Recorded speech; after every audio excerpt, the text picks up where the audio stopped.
one stayed the same. Hi, Linda. Hi, Richie. Scott, how are you? Hey, how are you? Hey, Doing well. hello. So we are working out how to get connected in the new venue. We got people doing the social thing, getting some barbecue for a while. We'll get started with actual presentation in about 30 minutes. Okay. There's a barbecue? Dang. Okay. That's great. Yeah, I Yeah, want some barbecue. No. yeah. Linda, I know you remember Martin's barbecue. Fun top shelf bourbon at home. Yeah. Maybe? Done. Yeah. I have. Yeah, so Martin's barbecue and the new venue. So yeah, I'll try to I'm gonna do my best to record Chris with an extra camera that I've got. But I'll let him share his screen so everybody should be able to see the slides okay. Maybe better over the Zoom than actually in person. All right. But you said you're going to start in about 30 minutes? About 30 minutes. All right. I may drop and rejoin then. Okay. Yep. Thanks everybody. All right. Thanks.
we're going to talk about. We're going to do the dissection.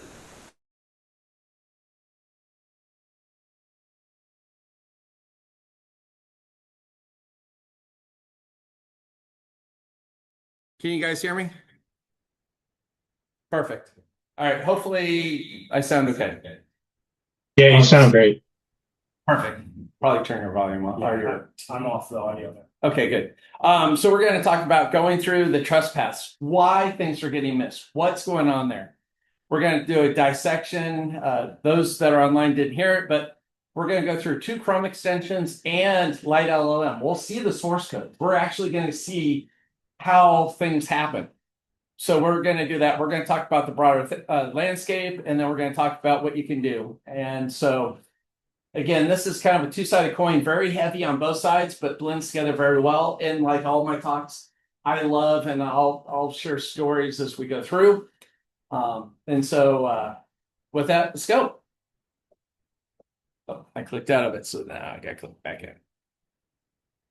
All right, so here's the areas we're going to go through. We're going to talk about common attack vectors. We're going to talk about the framework and prioritization. And as we go through this, then you'll start seeing, like I said, beginning is very heavy on the security side, and then we'll see some really cool, fun stuff on the developer side. So for those who saw me last year, they know this is one of my favorite quotes, but if you choose to not decide, you still have made a choice. And that is because so many people are so confused, they don't know what to do, so they don't do anything. But the fact that you're not doing anything, for the most part at that point, means that you've made a choice. And like it or not, that choice could be very negative. And so Neil Peart and anybody know the group? Guys, I can hear you online, so if you want to unmute and speak, go ahead. That would be Rush. That would be correct. All right, so let's talk about why this matters. So the majority, can you guys see okay back there too? Good. All right, so the majority of the breaches that have happened in the last, really this year alone, a lot of it, you look at the Azure cloud, the American Airlines, the genome, the blockchain, the global, all of these, you can really tie back to a lot of just basic practices that were not followed. And a lot of these actually fall down to the light LLM compromise that happened realistically about 2.5 months ago now, maybe 3. It was during RSA. I do remember that. So we'll start with the breakdown of common attack vectors. So the attack vectors are responsible for a lot of the breaches that are happening. Yeah, guys, move up if you need. Credential theft, session hijacking. So again, light LLM. And you start looking at some of the different things that are out there. The Chrome extensions, the credential stealers. I mean, that's huge. Supply chain compromise. So light LLM, Trivy was one of the key things that were compromised that enabled that attack. So gone are the days that they're layering attacks on your system. And now they're looking at layering attacks on the supply chain. And so they know that, hey, Trivy does so much out there. If we can compromise Trivy, then they started off with, hey, can we do Chrome extensions that can be the credential stealer? And can we get to where we need to be? Trivy was one of those things that they stumbled upon. They didn't actually realize or had targeted Trivy specifically, but once they knew they had Trivy, it was amazing how much more access they had to things. And then phishing and social engineering. This is still something today that happens. And when you talk about social engineering, you all think about, oh, guess what? We've got an email. It's a phishing email. They're social engineering me on LinkedIn or Facebook or Instagram or somewhere. I had a friend of mine that, I call these campfire stories, but a friend of mine that used to do security, physical security, would sit there and go to companies and sit down with the CEO, and they would talk about how he could break into companies, and they would sign contracts, and he would go in. And what he would do is social engineer somebody within the company, and he would usually pick some manager who's going on vacation.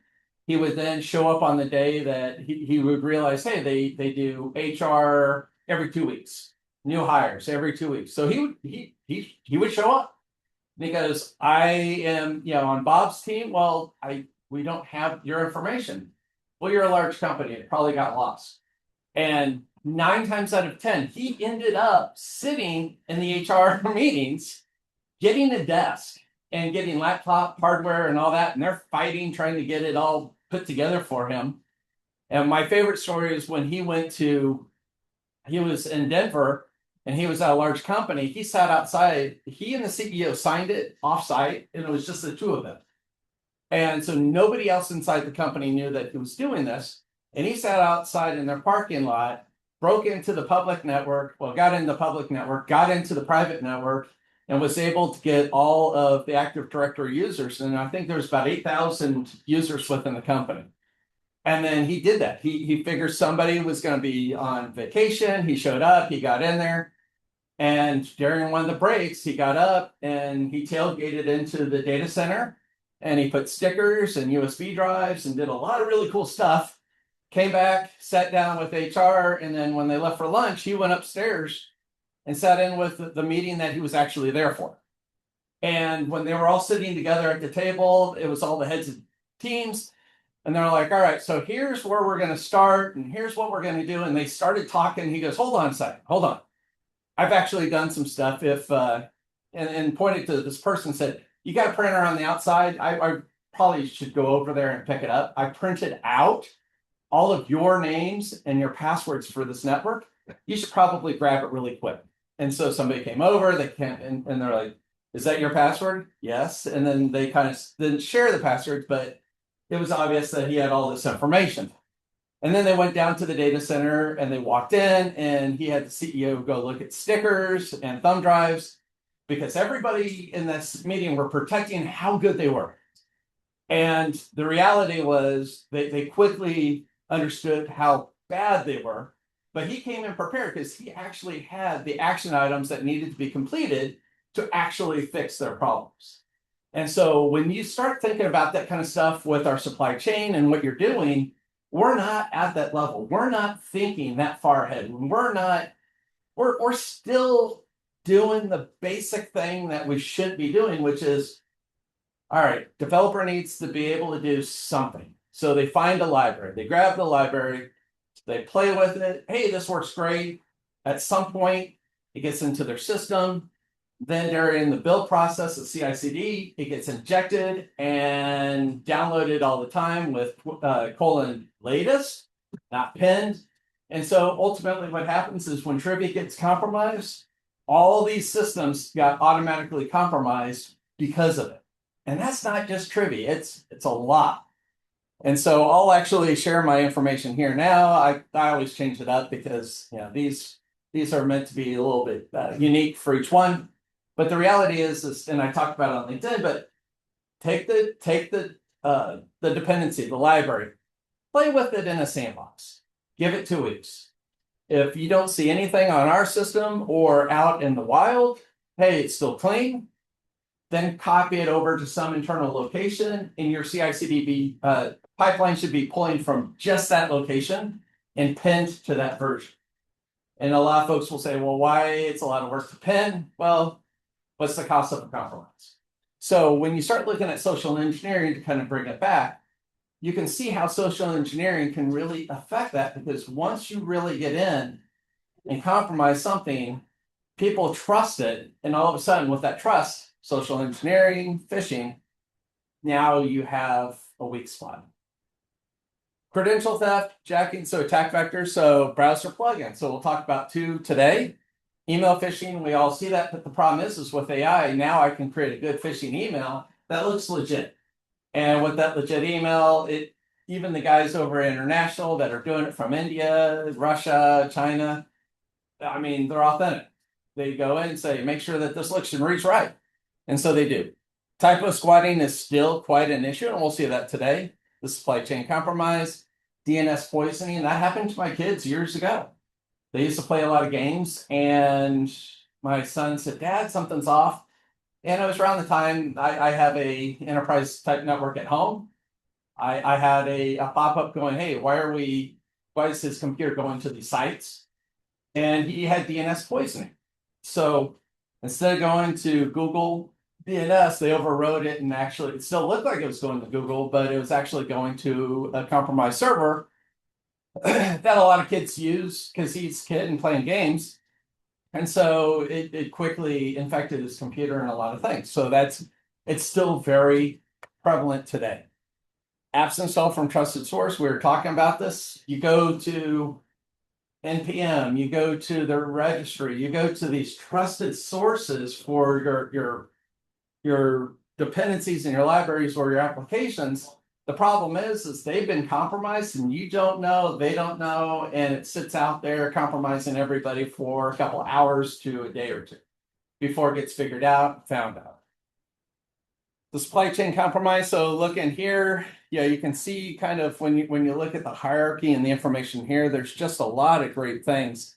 But your auto updaters, Notepad++, compromise through the auto updater. So now it was auto updating people into a compromised version, and that compromised version said, hey, stop auto updating because we don't want to push our malicious code out or compromise into your box. So you look at the software distribution channel, open source. How many of you guys, and online too, but how many of you guys actually look at the source code? Because when you download an application, everybody goes through and says, hey, did you virus scan it? Oh yeah, we ran Norton or the companies or Bitdefender, somebody, right? Pick your vendor of choice. But you always, just about everybody always does that. But nobody does that for open source. They grab the open source libraries, they have the source code, they just plug it in and run with it. Never thinking twice about the fact that it's compromised or potential.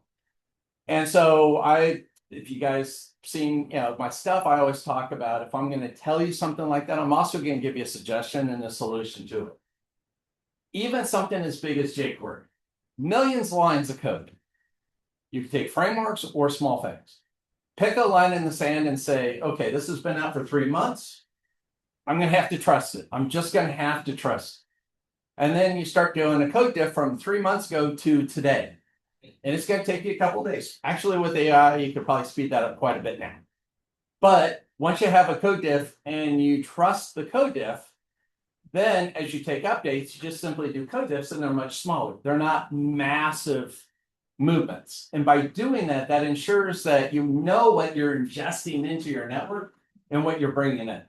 Because a lot of developers don't. And so that's one thing that you can do. The SolarWinds. Again, fun story. SolarWinds happened.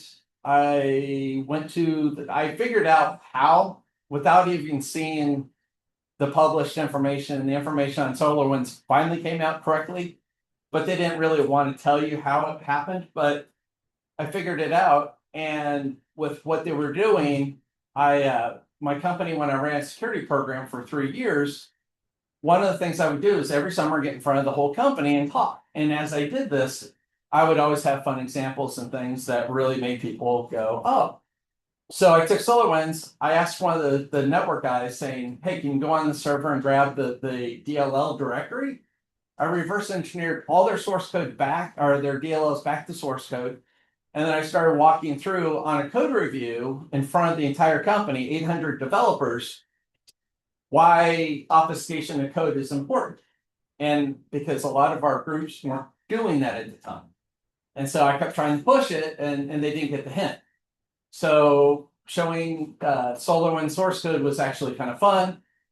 The problem I ran into was I had this all set. I videoed it because I wanted to make sure that it would go smooth, and there was just a lot to it. There was over 100 plus DLLs. So it took me days to reassemble all the source code back. Funny story, apparently somebody thought it would be fun to invite SolarWinds to the talk because it was an all-day thing, and SolarWinds presented before me, and then I proceeded to show their source code.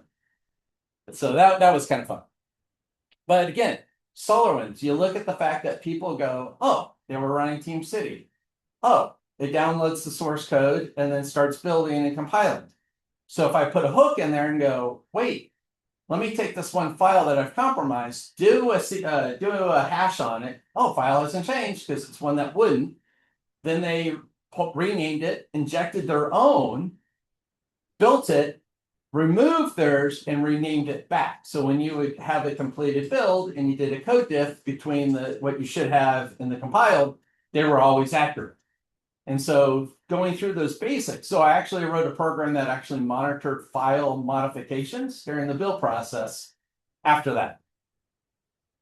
Phishing and social engineering. And again, if you guys have questions, please speak up. Phishing and social engineering, you start looking at the compromise, the extensions, the trust that is required.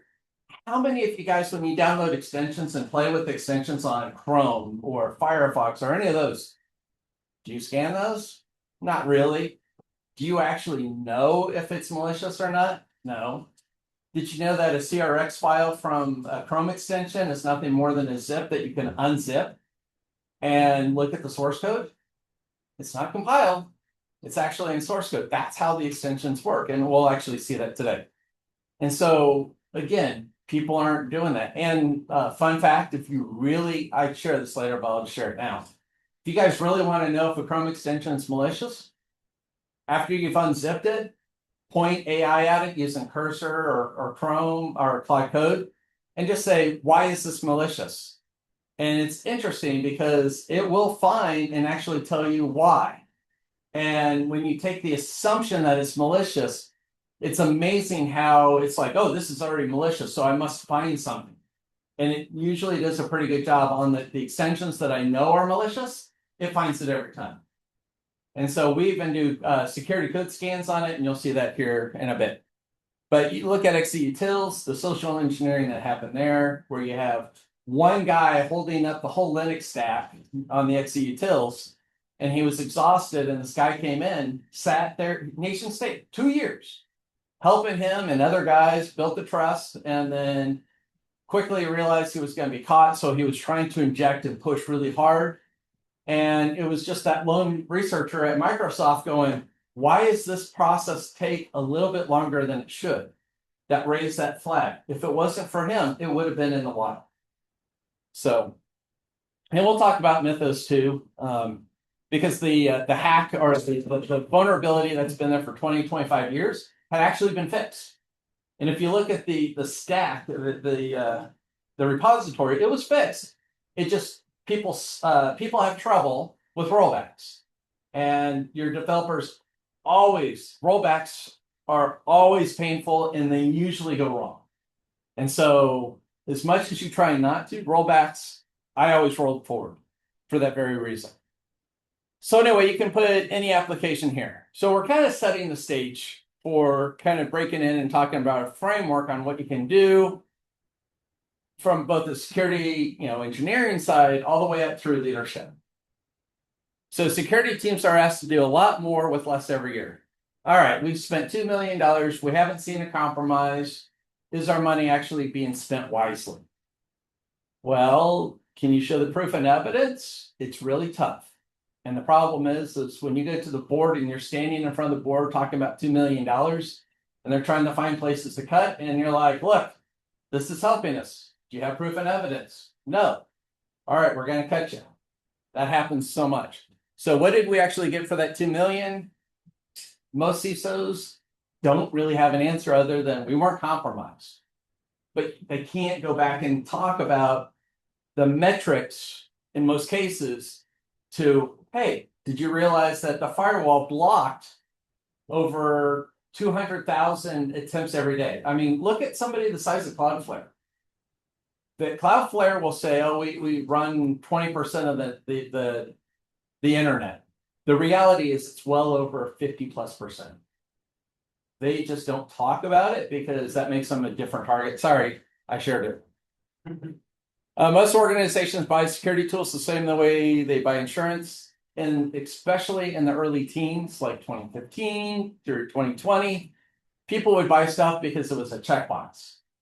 Hey, we just needed to make sure for insurance purposes we've got DAS.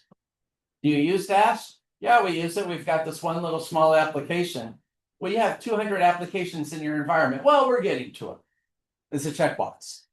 So the thing is when you start taking security seriously and start expanding and doing things, that's when you start seeing the light. And that's one of the things I'll share, regardless of your tool. My belief has always been it's about the visibility. Can you see what you have, right or wrong? Can you see it? And it doesn't matter if you're acting on it, but can you see it? Because if you have that visibility, then all of a sudden you have that, oh crap moment and go, we need to fix something. We need to fix this. And so now it gives you more visibility into what you need to work on. So you look at the framework, right? So ask better questions. What threat does this address? How likely is this to impact us? That's a question that most people don't talk about. I've been in boardrooms back when I ran my program. These questions were not usually there. Later they were, but not initially. What does a mitigation actually cost? Fully loaded. When I put it together, license, personal, maintenance, the onboarding, all the parts and pieces, that's all part of the price structure that you have to think about when you're putting stuff together. What measurable reduction in risk will this actually do for us? A lot of folks will go buy software because they see the show and tell and they're like, oh, this is exciting. It does all this stuff for us. Are you buying software that really matters? If you're buying software and you're not producing software, but that software monitors stuff that you build and you're not building software, it's a bad investment. But when you look, go ahead. Somebody joined the Zoom. Oh, okay. But when you actually reproduce some software, okay, have the scan stuff in there. In the old days, it used to be about the best of class for SaaS, SCA, DAS, all the different things. But today, a platform is key because having that platform, you now have the visibility. And if you go a little further, it's the platform that actually can ingest, or not just create its own data, but ingest data. When you have that view, now you can take your existing tools that took you 9 months to implement and bring it in. And some of the newer tools are much quicker and better about being implemented. And so when I ran my program, I always did onboarding times. For the first 3 months, we're onboarding and ramping up.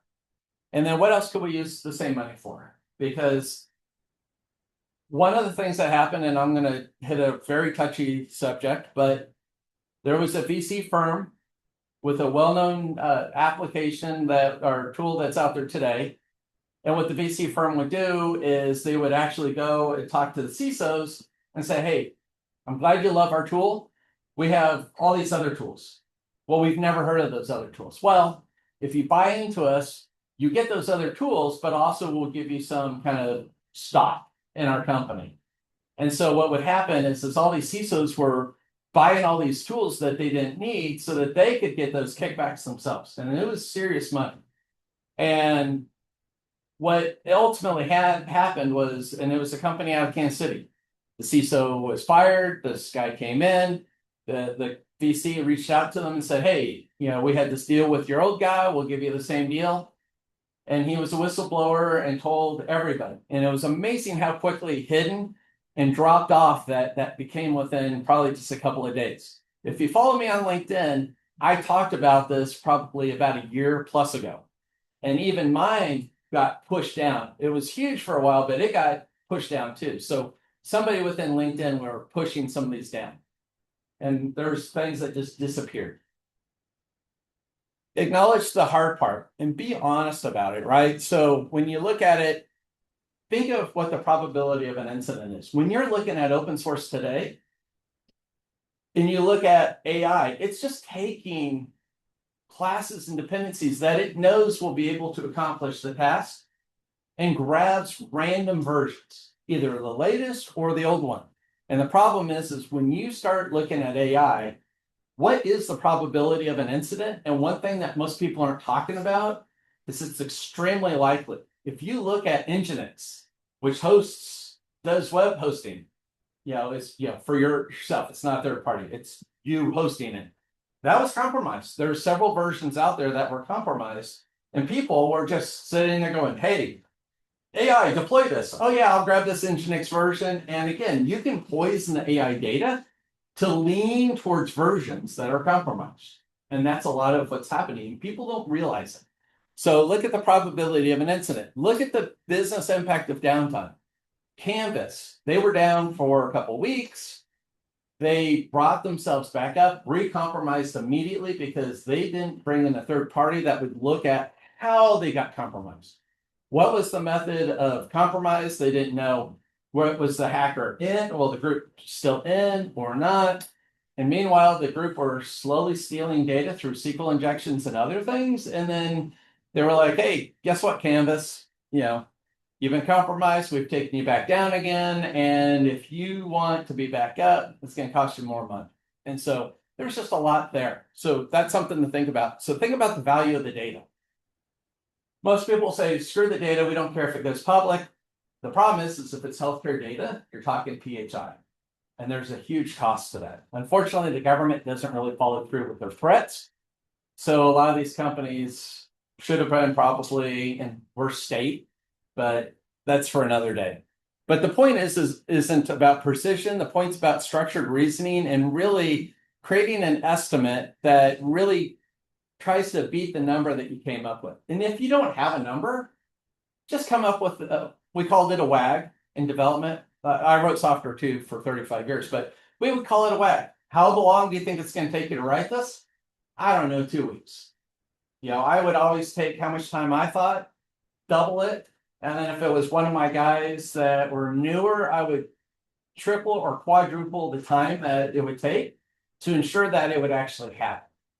And it always came in right on target. But the thing is we come up with what we call the wild ass guess, the WAG.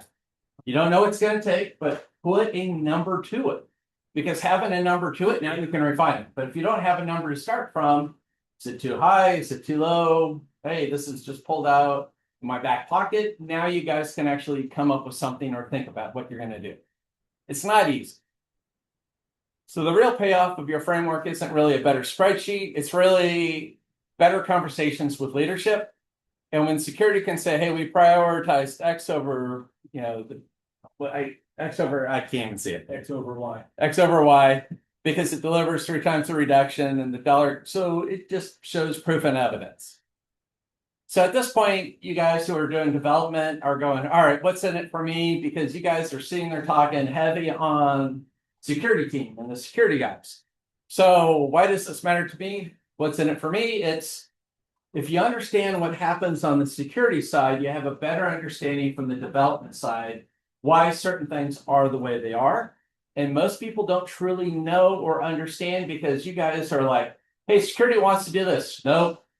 You don't understand the why. And leadership has always looked at security teams and go, you're blockers. You're the no guys. And the reality is when you have the right people with the right tools, with the right mentality and desire, you're going to overcome all that. And that is because when you can say, we need to do this because, and have a reasonable answer, the developers are typically willing to, okay, we'll give it a try. The reason why IDE extensions for developers and securities fail is because historically they've been absolutely terrible. I tried to implement, I'm not going to say the company, but it flopped heavily. It was dead on arrival. And so I'll just say this. I don't talk about us much on Ox when I do these, but we have a great one. And the reason why is we stay out of your way. When you're ready, you just hit the play button and it runs. All the others, a lot of the others back in the day, especially back in the day, would sit there and you compile code, it ran. You did anything, you hiccuped, you stepped away for a second, it ran. So now all of a sudden, a lot of the old tools would sometimes take a couple of minutes. So to build, try, that would normally take 5 minutes, now it takes an hour. Developers will always turn that stuff off. So there's a lot there. So let's talk about the areas. We're going to talk about a risk prioritization approach grounded in observability, the attacker behavior, and really kind of get into the threat models. With that, let's stick here. The attacker behavior. All right, developers, your turn. So let's kind of peek you guys. So I just don't download and run any file. I always download and load an antivirus. And that's kind of what I was saying earlier. Everybody downloads something, they run antivirus on it. However, when I download open source, I freely push it to production. Sometimes in the CI/CD pipeline. Colon latest. Here we go. What could possibly go wrong? All right, so let's actually go through a couple of Chrome extensions. The first one is quite amazing. This one is a browser extension for chat AI. It's a window that allows you to chat with your favorite model in the background. And if you know anything about the Chrome extensions, its ID is very long and you see it. The executive summary, this extension exhibits multiple malicious and deceptive behaviors. We'll look at that. We'll look at the user navigation, chat interventions, user sessions, and the majority of this actually falls into one file, but other extensions, as we see the next one, multiple files. All right, question for you guys and online. Unmute.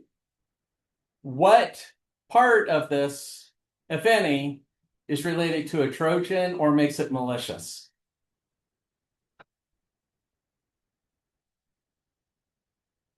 Anybody in the room even?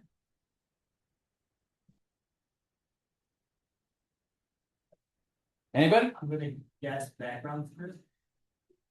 Okay, maybe. Maybe. Anything else? How about we break this thing completely down? Right there. This uninstall. Let's dig into this.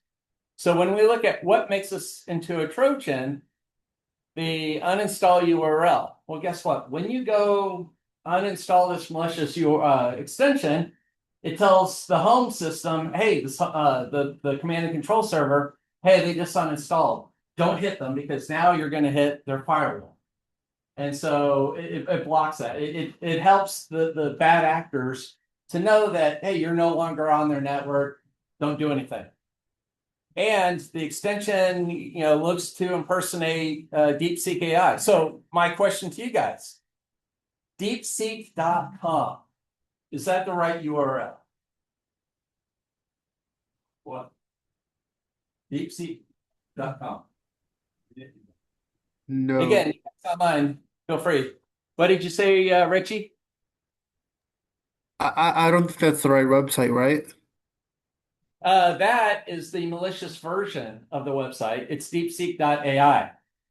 They were able to take .com. The malicious actors have deep pockets.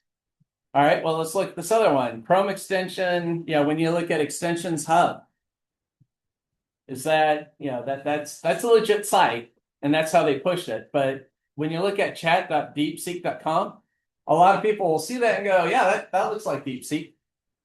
Oh, wait, this other area is malicious too. So the bottom is malicious in this one. Extensions-hub.com. All right. What makes that malicious? Why does the extension have these URL now leads to the store? So extensions dash makes it a whole different domain because hub.com is a domain. Extensions dash hub is a domain. You can have domain URLs with dashes. Again, a quick look at it and goes, oh, that's extensions. Okay, we're good. And partners updated. That looks pretty legit. I mean, it truly does.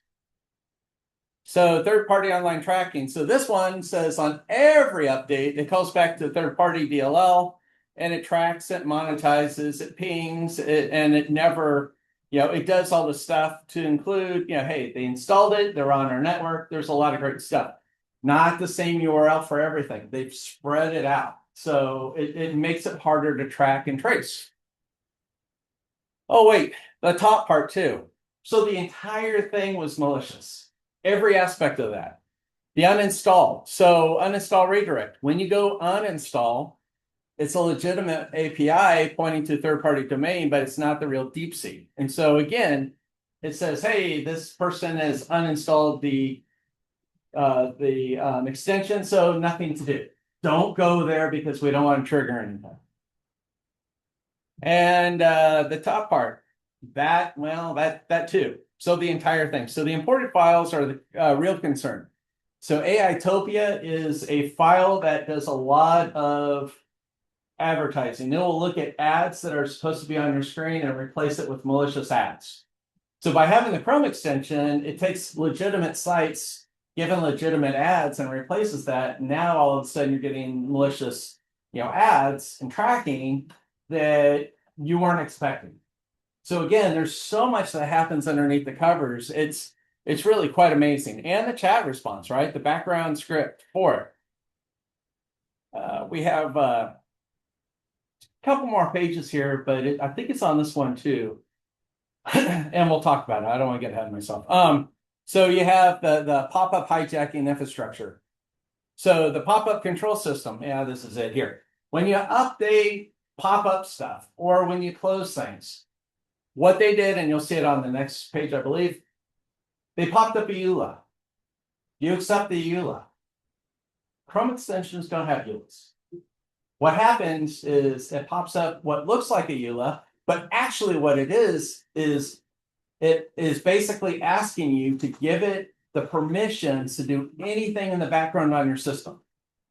And everybody goes, EULA, accept.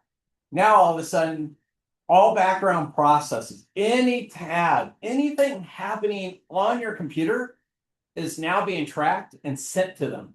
Credential stealing between this extension and the next extension accounts for over 100 billion credentials stolen itself. And keep in mind, this extension and the other extension had over 900,000. I call it a million. I round up a little bit because it's really like 960 something. But basically a million installs between the two of them. And they've been out there for a while. And oh, look, a door. So it creates a back door. It creates the ability to, come on in. It creates the ability to do a lot of things. It gives them remote access. So a remote access Trojan. So the pattern, it follows the well-documented pattern. Basically, they're following the basics. But again, if you run virus scanners, clean. If you do most things like people do, not monitoring, looking at what's going on behind the scenes, looks clean, looks good. Why should we have anything to worry about? So signs to look for, sending messages, right? Oh, wait. Yeah. Look at all the typos in there. Again, tools are looking for specific words, verbiages, and it gets missed. Handle message should be handle message. Save chat questions. Those typos are their way to obfuscate and make it sneak through and do things that you're not expected. So those typos actually kind of help it go through any of the scanners that are out there because they're looking for specifics and that specific isn't there. So it goes, we're good. All right, signs to look for, the response message type on pop-up click. So again, think about all the clicks, the pop-ups, the receive message type. Actually, you know what? You guys can't see all of this, and I just got thinking I could do this to make it better. But close, open, else, there's nothing in the else. That's done on purpose because by having the else, it kind of looks at a quick glance, you don't realize that it's missing things. So the concept model is suspicious. So you look at the CR, well, you can read it. But that pattern basically is a constant thing that you see pattern-wise from one malicious extension to the next, but they're always done differently so that you go, oh, that's the method. That's the indicators of compromise. We'll go and make sure that we're good there. The reality is you can sit there and knock them out all day long, an indicator of compromise this, indicator of compromise that. You guys understand what I mean by indicator of compromise? I see the glassy eye. That's why I like looking at it a little bit. So the indicators of compromise, if I'm going too fast, too, let me know. But the indicators of compromise, what happens is when somebody's been compromised or something's malicious, they look at what makes that malicious. Think about your car. My car keeps dying. I jump start it, it keeps dying. I have a battery indicator on my dash. What's the problem? Well, anybody that knows cars will know that it's the alternator. The alternator's gone out, it's not charging the battery, the car runs off the battery, even when you're going down the road and you're on the side of the road. That's an indicator of failure, the battery indicator, different things. So with software, malicious hacks, like when bad things happen, you look at the different companies that are EDR, BDRs, doing edge stuff, protecting like CrowdStrike, your servers, they live off of indicators of compromise. because that's what they're looking for. Did we spot something that looks common, malicious, and something that we're worried about? And so that's a lot of how these work. All right, we'll hit the second extension. We'll go through it and then I'll kind of jump ahead because I go too deep in this and I've kind of realized that, but I leave it in there just because anybody that wants the slides can see it. So same thing. This one's different because this one does a lot with ads. As a matter of fact, actually, this one does a lot of annoying things where it keeps recycling the ad back to you after a couple pop-ups. Tell me, don't show me this again. All right, I won't show it to you again. 3 or 4 pop-ups later, there it is. And people, and this is a common problem that people have with their phones and their authentication mechanisms. You have authentication mechanisms on your phone. Hey, someone is trying to log in your Google account. Is this you? Yes, it is. Or something else that uses your phone push notifications. Somebody's trying to break in, you're getting all these push notifications, and eventually you'll hit the wrong button that says okay, and then it goes away. Or unfortunately, your grandparents or people who aren't very tech savvy just hit the button to make it go away because they get so pissed. That happens often. Actually, it happens all the time, including even as much as a security guy I am, and I talk to my in-laws all the time. They're older. And my father-in-law was like, hey, my phone isn't receiving text messages. And I looked at his phone and he was out of memory, out of space. And it's like, you have 128 gigabytes. What do? I know you have pictures, like 3 times the pictures that anybody in the world would have, with the grandkids and everybody. But you've got all this stuff on there. And so I started looking, I'm like, so do you play this game? Nope. That game? Nope. I mean, he had over 100 applications I removed off his phone. And that was because those pop-ups. And his phone, I have a sandbox area that I can play with at home on a network. It's a network designed to be plugged in with malicious things. And man, did it light up like, well, you guys can't see online, but the Christmas tree up here. I mean, everything was lit. And it was able to bypass Bitdefender security on the phone. It was able to bypass all this, and man, was it lit up when it was on my network. Because I could see the URLs it was going to. So there's a lot there. Anyway, let's move forward with this. All right, so what makes this malicious? Slightly different. There's a lot on this, and I'm sorry for that because there's just so much detail I really wanted to go into.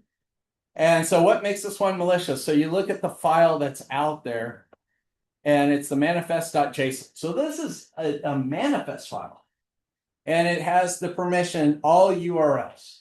In the old days when you would build Apple applications, mobile phone applications for Apple, Android, most of the time you would just put star, you would do some basics because nobody cared about things, they just wanted it to run. And then Android's like, hey, we need to break down the permissions and then break them down again and again and again. And it's to the point where the old applications won't run because they're like, look, these are too potentially insecure.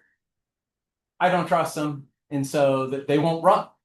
And so anybody running old Android apps have to upgrade because they went through the manifest and said, this is what it should look like to be secure. But they would always say, hey, all URLs accepted, allow it. So, what makes it malicious? It could do anything because it allowed all URLs. ChatGPT extension only needed access to one URL, and you gave access to everything. All right, this one, bluepopup.js. This is that banner that I was talking about that kept popping up all the time. So it creates a toggle that defaults ChatGPT and heavily promotes this tool called AItopia. AItopia looks like a legitimate app. It looks like a great app to do what you need to do. And so what people do is they accidentally switch off ChatGPT, use AItopia, and now what's happening is all your requests are going to AItopia, man in the middle, and then on to ChatGPT, returning the results, making it look legit. And they have your credentials. So they're still using your ChatGPT account. You just don't realize it. All right, blue pop-up, again, hijacking. This one, does the window creation. So what's happening here is, again, similar to the EULA, you're giving it access to everything. And so what's happening is all the windows are popping up and it's doing malicious things. All right, blue pop-up JS. The file is ChatGPT banner content script. And what this is doing is it implements an aggressive advertising system that injects a full screen promotional. So instead of the little thing in the corner, it's large and center. What I've taught my in-laws, and for you guys, you need to do this. I told my in-laws, if you see something full screen on your phone, hit the power and reboot. Don't try clicking because the X usually is an image and not the real X. And they have the on click and now you've accepted it. So you think you're closing the window, but you're actually doing malicious work. And on your browser at home, same thing with my in-laws. If it pops up something and it has something in the middle, just click the X, close the application. If you don't know what to do, just reboot the computer. And it took some time, but they do that now.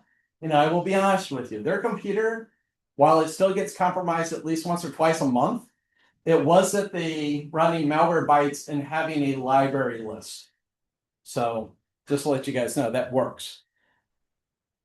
This one, again, deceptive advertising. So what this one's doing is this claims to have access, and this is a little bit older because it's like, hey, we have access to 5.0 ChatGPT. And at the time, 5.0 was just brand new. So everybody's like, except, again, at that time, APIs, open AIs was GPT-4. So it made people think that there was a 5. So I was wrong on the fact that 5 was out. It hadn't come out yet, but people thought, oh, 5 must be out. I'll accept it. Pricing content script. So what this did is this popped up a pricing structure that looked legit. Oh, well, for $16.66 versus the $20, I get a discount. You got a lot of the older people who are penny pinchers. They'll hit accept every time. Every time. And this, like I said, goes to AItopia. Hey, we're a discount shop. You ought to come to us. We do the ChatGPT. And reality is you're just bringing yourself into that spot. We'll hit one more and then I'll kind of skip through a lot. This one, extension injects intrusive advertising banners. So this is the pricing thing again. But what this is doing is this is saying, if they say, don't show this again, it hides it for a couple of times and then pops back up. Again, it's that annoying in your face all the time in front of you, just pop, pop, pop, pop, pop. And so at some point, you're just like, screw it, I'll just click it. All right, so what makes all this malicious? So I lied, I think I'm actually at the end, but of that part. Yeah, I joke about it, but I could do this all day. And I just touched just a bit of that extension. There's a lot more to it. And then I kind of threw in, so for those who love the Avengers, I could do this all day. And then for Star Wars, move along. So let's move to the next slide. So does scanning with antivirus or scanning with security tools make a difference? And the answer is, well, yes and no. It's not going to catch your bad URLs, but it's going to find SQL injection and other things that could be hiding from a programming standpoint. And so there is value. One extension had a high, 3 mediums, 11 lows. The other was 3 mediums, 9 lows. They're running antivirus scanning or not security code scanning tools on it so that it looks good and clean if you're going to do a scan. So they're mitigating their own things. So again, they're using tools to prevent you from saying, oh, that's, it's chock full of problems. Again, AI's made it far worse. All right, so let's talk about Light LLM. How many people know what Light LLM was or is? 1 and 2. All right, and online, hopefully some of you guys know. 95% of all your programming tools, be it even from dependencies that are going to talk to a model, your own or one out there, use Light LLM 3rd, 4th, 5th, 6th levels down. But it was the main connector If you're a developer, the connector pattern or adapter pattern, but it was the main connector that allowed you to talk to those. And 3 lines of code or less. Hey, guess what? I can inject this and be done real quick. That's the tool that did it. That's the tool that stole in one day alone 300 billion credentials. And when this hit, when we were at RSA, I was at my friend's booth, and they deal with security. When you commit keys into the GitHub, they're the main vendor that identifies that. And they had a screen on their wall, and that number, every time it refreshed, every 5 minutes, was jumping up by the thousands of secrets that were being committed and identified in code on GitHub. Light LLM was doing a lot of damage. And some of what Light LLM was doing was uploading things to GitHub and doing, I mean, it's just crazy. Chris, can you explain when you said it was used like 5-6 layers below? Right. So for the developers, will think about this and understand. For the non-developers, let me explain something. If I'm going to build something, I don't reinvent the wheel. So if I need to do something as simple as a file upload, hey, I'm going to drag and drop it. A file upload is just a couple lines by doing it the right way, the old-fashioned way.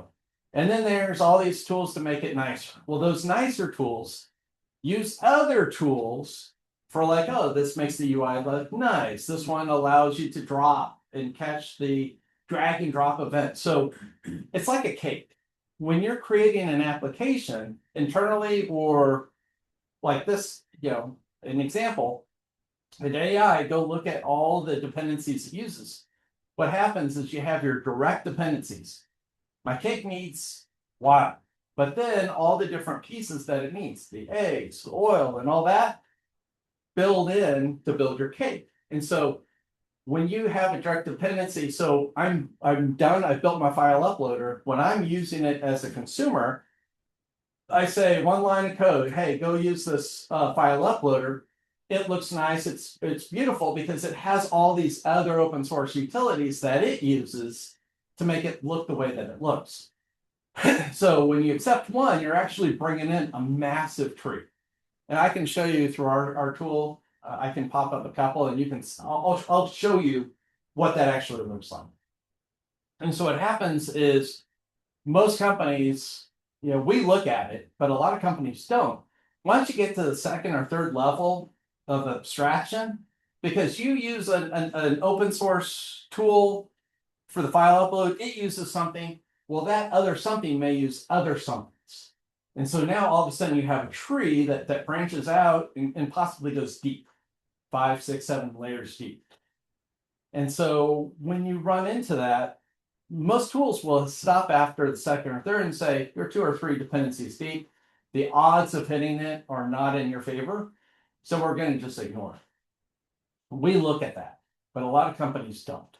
And just to clarify, you're saying like when the dependencies on that ChatGPT uses, that like the major LLMs are using? So there's a tool called Light LLM, and that Light LLM utilized several different open source packages to make it only 3 lines of code. And what happened was, surprisingly, Trivia was part of that. I don't understand why, but Trivia was part of that. And Trivia had been compromised, which then compromised Light LLM, and then there's so much more. And you'll see that here in a minute. Any other questions? Okay. Well, and that's the too long didn't read really describes it pretty well. All right, so let's go through it. So the challenge. So it's funny because Team PCP did this, had a massive impact, but nobody talked about them. Everybody was talking about Light LLM and what happened. And it was funny because one of their main developers, the guy that wrote the hack for this, was like, nobody's talking about us. And so it was funny because they're like, anybody, give us feedback. These are real messages. So we actually took this information and kind of had a little fun with it. But they were saying, look, nobody's doing an analysis on our stuff. They know that's malicious, and they're just saying why. And they're like, but we did some really cool stuff. It's like a kid hacker going, I did some really cool stuff. I want you to know that it was there and it was me. And you have developers, especially junior developers, are that way. Look at what I did. This is cool. I mean, I did some amazing things, and and nobody's noticing. And I mean that happens. So anyway, those are some of the kind of fun comments, there. So our company did, Ox Security. Again, our research team is amazing. So they have a dropper that drops the package. They unpack it. They use stenography. They inject it, and they have a command and control server that they tie into. So let's talk about the dropper. They have a WAV file that is actually the dropper. The WAV file goes right through the firewall, and they left enough of the WAV that the firewall stuff goes, yeah, that's an audio file. Let it through. They don't block it. And so, but they actually decode it, and it actually was malicious. So they drop it. And then they have an image. Now, when I gave this talk a couple of weeks ago, it was fun because I actually got to speak in my hometown, Kansas City. And some of the guys that I had started programming with in the early 2000s were in the room. As a matter of fact, actually, we were really geeky and nerdy because we would find ways to send messages to each other covertly. We used encryption. We used all these different things. So one of the things that I did was I took an image and I said, every 5th byte is going to have part of my message. And it would sit there and go through, and they would look at it, and the image looked a little off, a little fuzzy, but and that was the dead giveaway. Well, this is the image that they actually utilized, this PNG file. And what they actually did was the red had a byte, the green had a byte, the blue, but the alpha was discarded. Just enough of the file was intact that firewalls, Palo Altos, those guys said it's an image. It's a corrupt image, but it's an image file. And so it would bring it down. And what the system would do is, the code's there, you can kind of see it. But what they would do is they extracted the information, and they would actually build a executable file that would then run that was malicious on your computer. And then the ghost in the machine, right? So they used MS Build to actually build it. So they created it, and then they called it DLL host exe. They used a trusted Windows process to run it. So the whole thing looked legit. And then when they were doing the API hashing, they went through, and there's the code. The hashing again was looking at, is this right? Has it been tampered with? So they knew that it wasn't tampered with or whatever, and it was good to go. And the computers were like, this looks legit, and ran it. Then it established command and control, and by having the command and control, then anytime you did anything, like it looked at your Active Directory, and again, reverse engineered all the passwords, sent. You opened up anything that had a key or your SSH information. I mean, there's thousands of keys and credentials on your computer. Think of your Chrome password, all sent to them. I mean, they had everything. Developers, you have GitHub tokens so that you can commit the code. Taken. I mean, 300 billion items in one day alone. And this went out for about 2 or 3 days before it really got pulled back. So you think about the sheer volume. Again, with all that information, hackers today, and this is what my friend Dwayne was talking about at the booth. He goes, look, any script kiddie can point to that and say, pick 10 of these things and verify that they're still active, that the passwords are active, the tokens are still active. Yep, here you go. And then he could just say an AI, go do something malicious. So you had kids doing malicious things on people's servers all the time. And so again, you've seen it. I popped it probably 5-10 times now on my posts. Rotate your keys, because your key information they have. If you have, and again, this is used in so many applications that they got your stuff. I mean, honestly, there is your percentage of not being compromised is probably so low that that you were safe from it, that you have to rotate your keys. And so we looked at the synthesis, we did the defense. Again, pin your versions. We know this is good. It's been out for 2 weeks. We've used it. We put it in the sandbox. It's still clean. Pin it, bring it internal so that your build systems and everything use just that.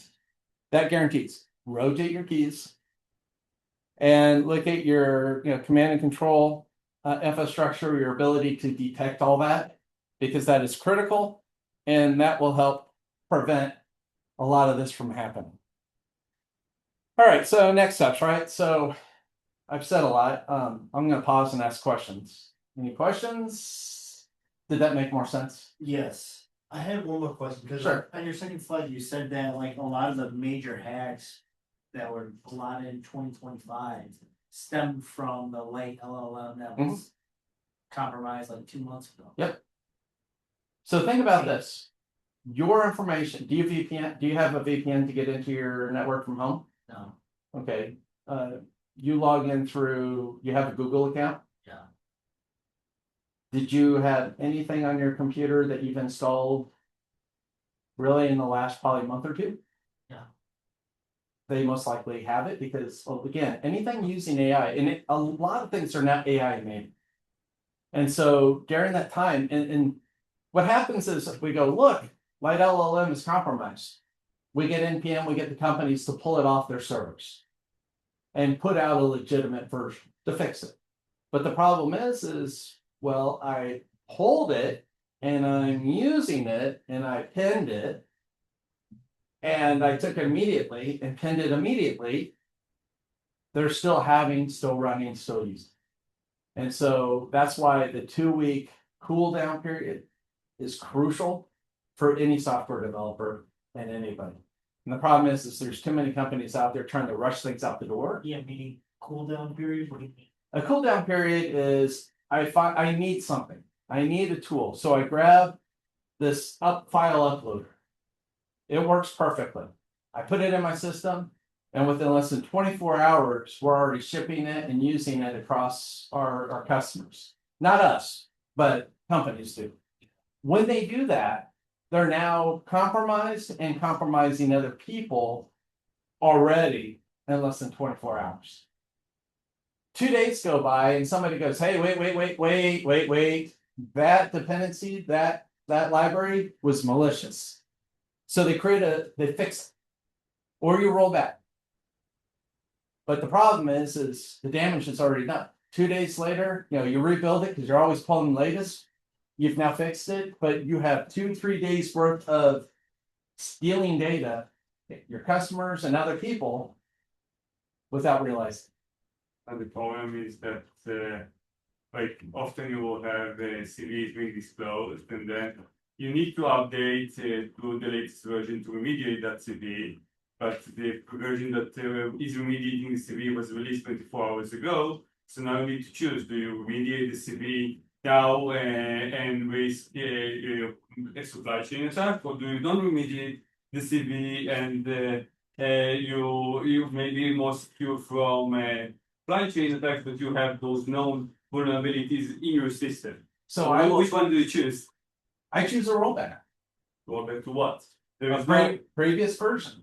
But the previous version is also like vulnerable. Like all the versions until version 5 So are vulnerable. So assume every version's vulnerable and it went under the radar for years. Then you switch and find another dependency, another company's or another open source library that does it for you. You're going to rewrite your entire like companies have trouble updating patch versions from time to time. You're going to tell them no, stop using Spring Boot now because it was compromised, and the only version that is that remediate that CV was released yesterday. Right, that's unrealistic. But is it? The thing is you inform and let them know. What they do with that information is up to them. At the end of the day, hey, we have something in our system. When it becomes publicly known that we use, and here's the things, guys. I keep backing up. It's okay. Here's the thing. Pen testing tools like Burp Suite Pro will actually, there's a plugin that will actually tell you what dependencies what versions and what known vulnerabilities are already tied to that. I go to your site and your developers are like, screw this, I'm not going to make the updates. Guess what? I now see, oh, you do have the compromised version. Here's how I compromise it. And now I've compromised you. The security team can do only so much. They're not changing code. So your security team says, look, here's our finding. It's serious. And here's why. Now, one thing that we haven't said, which I'm going to bring up here because you brought up a great example, CVEs. Vulnerabilities are just really bugs. When you look at a SQL injection is nothing more than a junior developer or a developer who does not know how to write code because they just append. They don't think about the ramifications. CVEs are identified vulnerabilities that have not been disclosed publicly yet. So they exist. And so when you look at CVEs and you're like, oh, well, we've got this finding. You hear about a true finding, a positive finding, but you never hear, rarely do you hear of a negative finding. A negative finding is a CVE that's been identified, they've been told, or haven't been told yet because of the security researcher, but they found it. They've done the due diligence, and the due diligence is going to the company and telling them, you have this. Bug bounties or other methods, you have this, please fix it. The question is if they don't fix it, shame on them. Because at some point, the researcher will get fed up and say, well, this is a bug bounty item, you didn't pay out, screw you, I'm going to release it. Look at what happened with Microsoft. You guys know the Microsoft incident, recent one? They laid off a whole slew of developers, and the developer was really pissed, and they had a lot of backdoors in their system for the NSA. Sorry, guys. The researcher shared how to hack in, do different things. Create a thumb drive with this, this, and this. You can plug it in and bypass any login. I mean, think of those companies that say, hey, just bring your Apple phone. If it's this version through this version, we can plug a cable in and give you, unlock it for you. How can they do that? Just saying. Sorry, you can say. I think he made a good point though. Like when you've got the idea of the cooldown period in 2 weeks, I think makes sense. I don't know if I go much longer than that. No. But what you ask of your developers in responding to the SLA for when they have to turn around and fix for a critical vulnerability, that can't be 3 weeks, because then they really only have 7 days left after your cooldown period to get a test of patch out.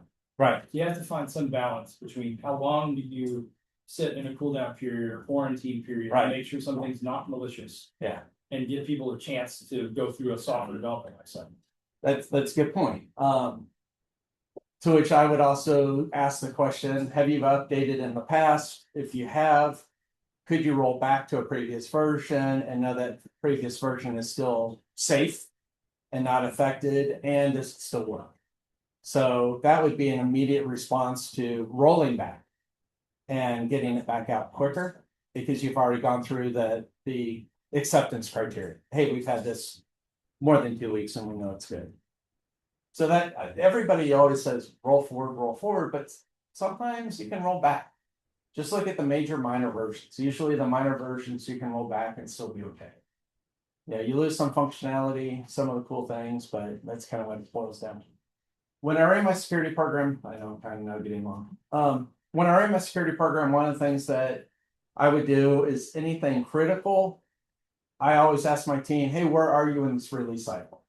2 to 4, most teams were 2 weeks. If they were getting ready to finish their 2-week sprint in 3 days, then my conversation was, hey, put it in the next release, the next sprint. If you were a week in or less than a week into your new sprint, please put this in and put it out with the next push. By doing that, that's fair. You're not saying drop everything for this. Running my security program only twice, and I always jokingly called it pulling the fire alarm, but only twice out of 3 years did I have to tell a team drop everything and fix something. And the thing is it wasn't related to the dependencies we found. It was always related to the things that our internal pen testing team found. And we always video recorded it and did everything to prove and evidence of it. Anything high, usually within a month or two. Anything medium, then we gave him time. But that's what we kind of did there. All right, so download software, you scan, good use, delete bad, open source. Just make sure that you're doing tech reviews and things. I know it says a lot, but with AI, you can automate a lot of that now. And so you can say, why is this malicious on a code diff? And see what it says. Hey, Chris. Yes.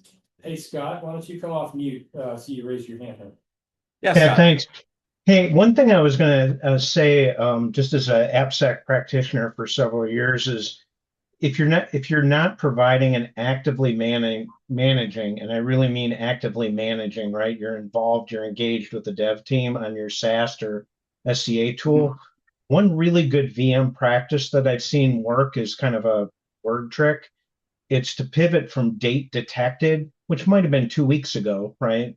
Right. To date informed or date reported, so that you've provided the development team. And what I mean by that is the project manager, the tech lead, the QA. Those are often the people that you're going to find that I like to say bring the issue inside the 40, because they can prioritize it, right? QA and PM especially, and not just a developer. Because when you get their buy-in, then it builds empathy, and then you start to see that SLA.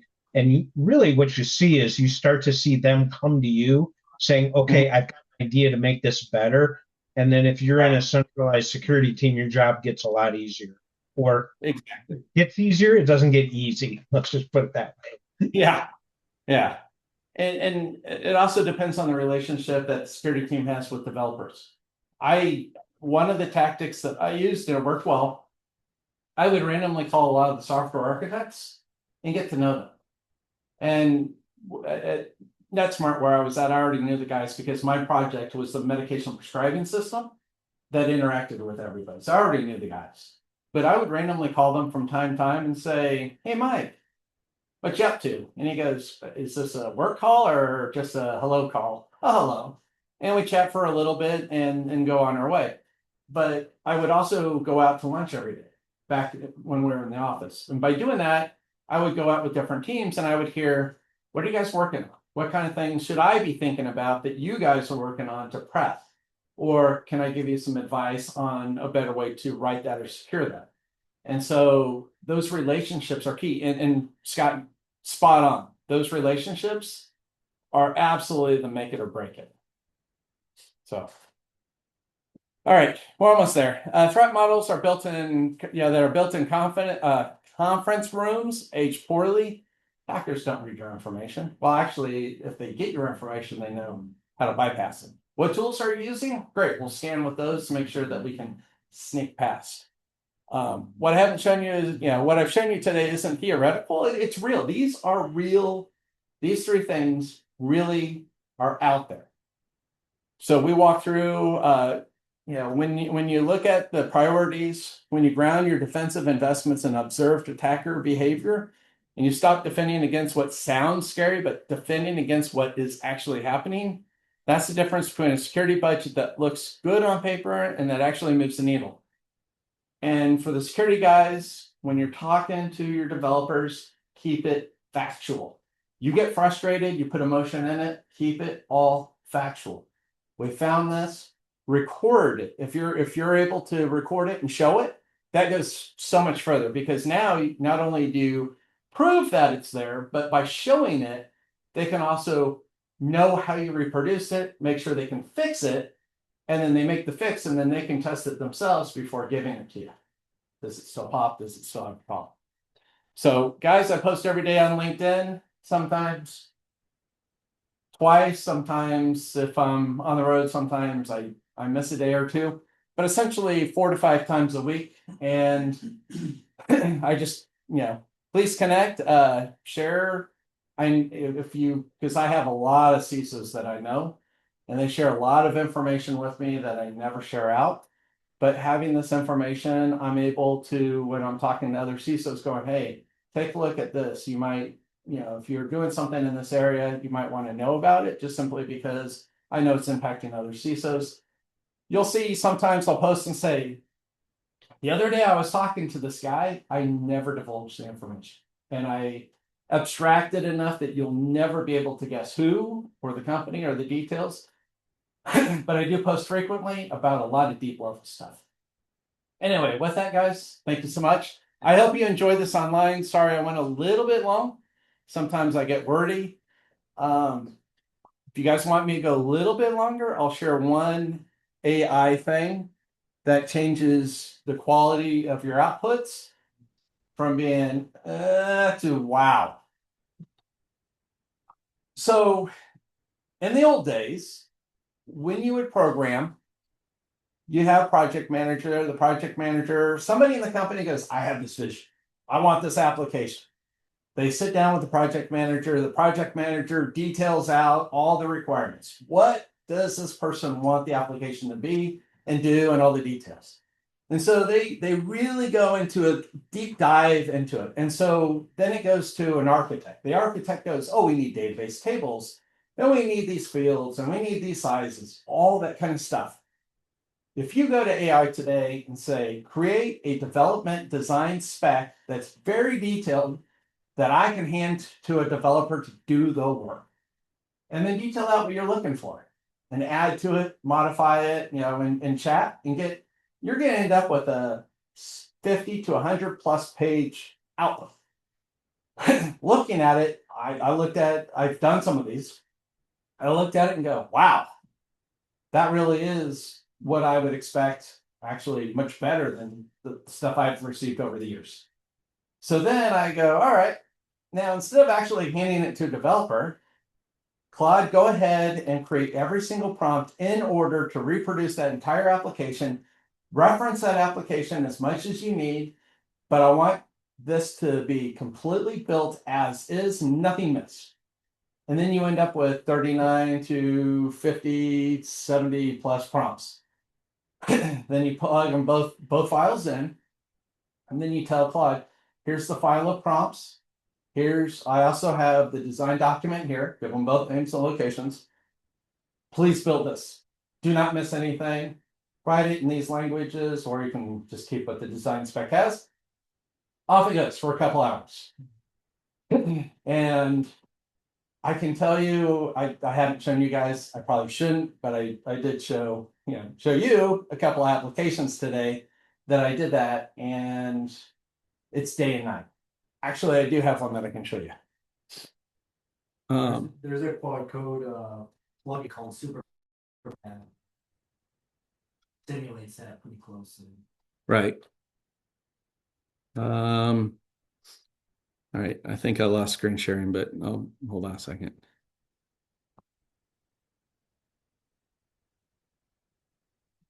So there's a website that I created called promptsuggestions.ai. And let me go back to Zoom. Can you guys, how did we lose the screen? Good question. I have no idea. You know what? I think it turned itself off. Yeah, maybe. All right. Fun that the fan's still on, the lamp's on. Huh. Cable come out.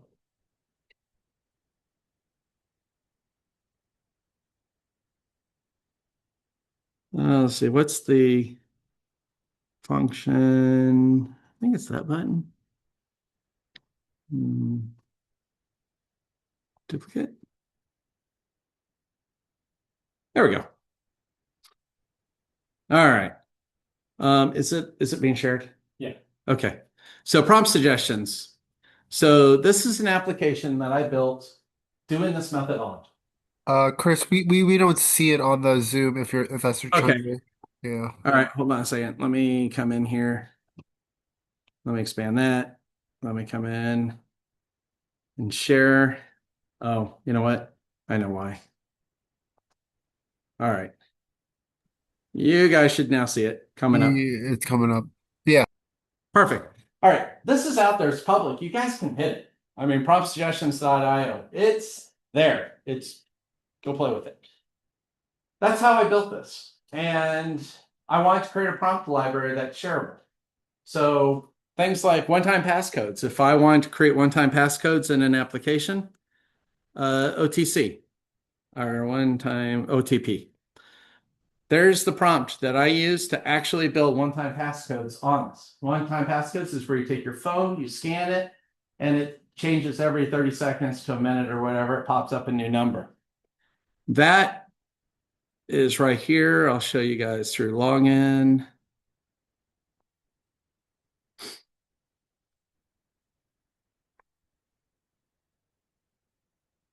When I come into the profile, any prompt that somebody writes, I review before it goes public, but you can also create private prompts, or you can create team prompts. Create a team of your peers and share prompts amongst them. All the prompts in the system, the stats, categories, drop down, teams, my prompts, profile. 2FA. There you go. So this was actually built using this methodology, and that methodology got me to about 95% of what you see. There's always tweaks after the fact. I want to add this. I want to move this. I want to tweak this. Like the stats. I decided it would be great to see the stats. What are people clicking on? Where do people find interest? So I added that in post. But this was built. Now, you guys that write software, how many vulnerabilities do you think I had on this? Yeah. Anybody want to give a guess? Online? Anybody? You think 50, 100, 200? What was the question? I'm so sorry. How many vulnerabilities do you think were created in the building of this? 80. 80? We have a product called VibeSec that takes your prompts, enhances your prompts. It looks at what you're doing contextual wise and secures it before it even creates the code. One medium, one low, one information. That's it. That's all that I ended up with. I actually added in a few things to trip it. I took, because I knew that it would, but I just wanted to do it anyway because the way that I used to code years ago, people would say, hey, it's a honeypot today. I still like it. But I would always take every single error and put it to a database table. The method, the class, the details, the stack trace. By having that information, if something were to fail, I can go to one location for any of my apps and know what's failing, what has problems. And then I would go address it. I would fix it. And you see something popping all the time, you know it's a bug that everybody's hitting. And then it self-deleted after a certain point. So you didn't have too long of a history. But that's what I did here. I said, hey, if an error happens, take the stack trace and write it. Well, that's showing sensitive information, data disclosure. I knew it would pop that, and it did. So now I have 1, 2, 1. But anyway, taking that approach is how I built this. So it goes a long way. And on LinkedIn, if you guys have questions, just reach out. I answer, I talk, and I share. So anyway, with that, thank you guys so much. I have one more question. Sure. I'm just curious, like, what you think the next 1, 2 years looks like. Like you said, we're in this era of people like me that's a novice in software, and I know I come here to learn a bit about cybersecurity, but so many people developing software that's super vulnerable now. So we have that trend going, and then we have you alluded to the Meet Those Two and the Project Glasswig or whatever, which we don't know when's going to come out. So what do you foresee the next year or two looking like? Because it seems like being a hacker is prime real estate right now in the current state of things. You don't have to be a hacker. You can be a 10-year-old that has access to 300 billion records that you can take AI and literally just go pick that list, find the top 10 that hits that you have, and then let me know. It's that simple. So how do you think it plays out over the next year or two? So where I see it, and I will say that we're already doing it, but AI governance. Being able to identify what your developers are doing in-house, how they're using the tools, what are they asking, what are they doing, what kind of results are they getting, are the secure results back or not? You asked a great question because I will share this. I have one kid already in computer science, and I have one that's getting ready to start computer science. And you would ask the question, would you seriously put or allow one of your kids to go into computer science in today's world with what AI can do? And I still think that you need that pipeline of developers who understand really what's happening. Because even at the end of the day, and companies have been sued because they used AI to generate code, put it straight out, and they got hacked. You're still liable for the code that's generated, just like you were in the old days. People sue people, not AI. Yeah. And where we're headed in the next 2 years.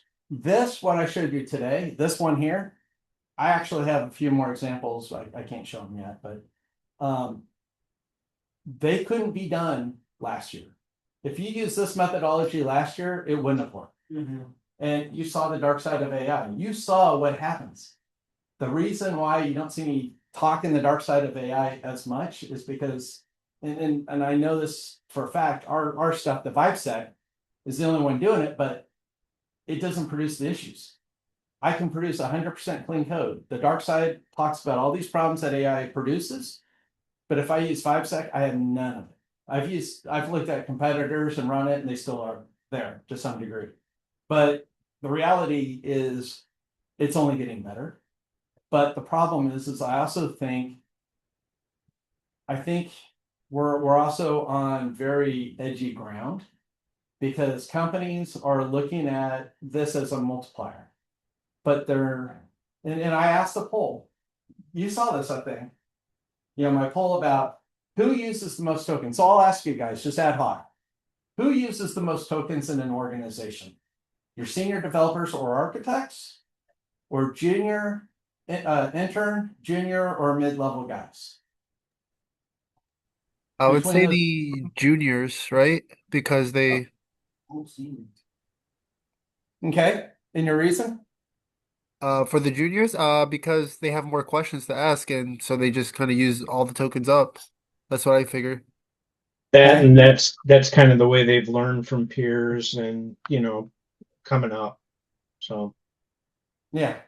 I will tell I actually wrote about this poll update. LinkedIn can be funny because I'll have posts that'll be like thousands and thousands of views. And then I actually wrote about the poll and I had like 200.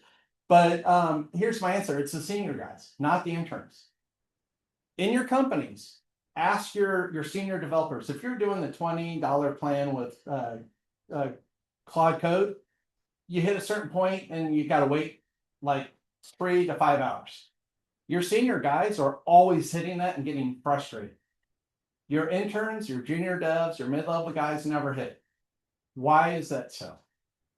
Because your senior guys are architects who understand how to put systems together. They're asking things like this that you see on your screen. And they're taking big swings. Hey, I want to implement Google authentication in this application. And it builds it all for them. Your interns and your developers aren't full thinking of the whole ramifications for everything. The guys, your senior guys, are asking questions that impact the entire application. Your junior devs, your interns, those guys are asking little focused questions that have minimal tokens used, minimal tokens generated to actually come up with the answer. They're not taking the big swings. They look like they are, but in the fact of actually utilizing it, they don't. Here's one thing that most people don't think about. Your interns wouldn't think about. One of the features that I put into this application is documentation. I actually had this 100% AI generated. I said, hey, for a user and an administrator, I want you to go in and build the entire documentation. No matter where you are, it knows where you're at and it'll take you right to that documentation. But all this documentation was 100% AI generated. But we also do from an architectural standpoint, this actually hasn't. I have APIs that have never been compromised. That is because of the method that I go about it. My APIs, I always check the input for everything, and if it fails any validation, it returns a 200, which is say, hey, we're good, but it does nothing but log. I also take the APIs, and if the field's too long or whatever, again, I just return 200s and don't know. You're none the wiser. But I log everything 100% because I can also look at baselines. Oh, this person always logs in from this given IP address range. They must be in the office, but now I'm getting an IP address out of California or overseas. But they just logged in from Georgia, and 5 minutes later, they're logging in from California. Something's off, block. So those kind of things you can do natively and inherently with the AI, and it's just a couple of really good prompts. And guess what? Those prompts are in prompt suggestions that I did them. So Just the other part of the wave of that, of my question was the Mythos and the Project Glass. So Mythos is a great marketing ploy. The problem, and I've sat next to the AT&T CISO, and we talked about Mythos and several other folks. Specifically the Project Glass with the site. Yeah. Here's the reality. Claude surprised themselves because that model is 40% better than they expected. It blew their socks off. They had no idea that they produced something that good. But the reality is you still have the same limitations and the same problems. If I created a multi-service backend that has like 20 or 30 applications to run, as a service, Mythos isn't going to be able to track and do all that.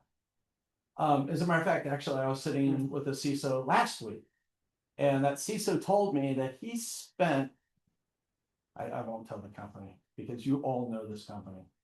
They spent $150,000 pointing 4.7 Opus to it and saying, go check all of our GitHub repository and let me know of any issues that we have. And they literally stepped through every single one of those. Mythos is far more expensive.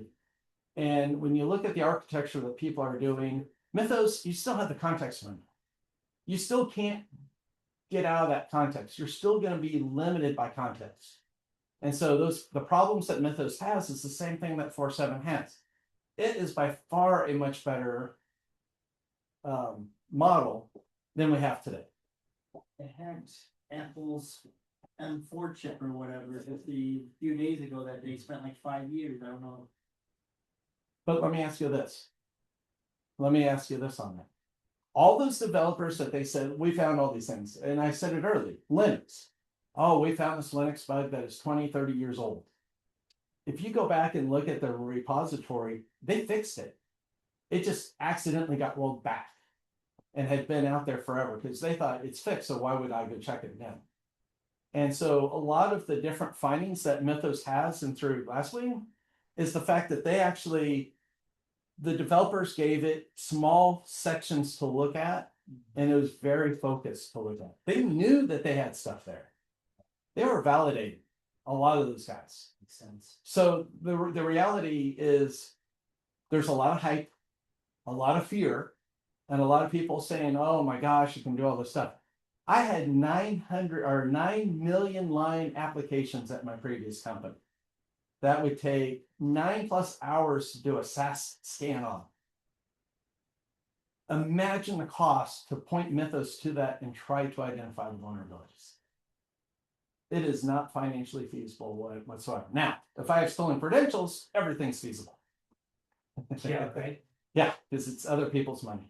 And I know what there is to put it, like even Sonnet was able to find CPEs, like vulnerabilities that qualify as CPEs in open source libraries. It's like even with very cheap capabilities, you can't do that. It's a matter of what you point it at against. Exactly. Think about this. There are SaaS companies, and I know the guys, they're good guys. But there are SaaS companies out there that wrote it completely based on AI. That's it. They don't have code that does specific things like, any vendor that's been out for a while has code, and that's why you don't want to use AI to go find these things. But there are some companies that have done really good jobs at trying to guide it and lead it and give it skills and everything it needs to find it. but I know those guys, and they're always talking about having to tweak and modify, and they look at the failure rate. You see all the stuff they hit, but you don't see all the stuff they miss. Back to the negatives. And so, the reality is, in the world that we're headed, it's only going to get better in AI. But I think people need to understand the value that AI brings, but also understand that it's a tool and not a replacement. And when you do use it as a replacement, think about this. You guys all work at companies, right? You can name multiple things for your companies right now off the top of your head. Oh yeah, we've got 300 developers, we have this, we have that, right? An AI context window, when it's brand new, it knows nothing.